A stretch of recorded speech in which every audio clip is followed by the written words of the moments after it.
আপুনিও বলক মোৰ লগত জুবিন ক্ষেত্ৰ চাবলৈ আহক।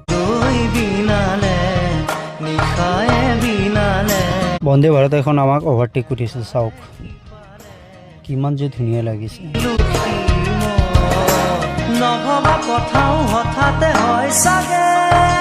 মই যোৱা ট্ৰেইনখনকে কালাৰ কৰি অলপ গ্লাছ গ্লাছ লগাই পৰ্ট্ৰেইট নমাই দিছে।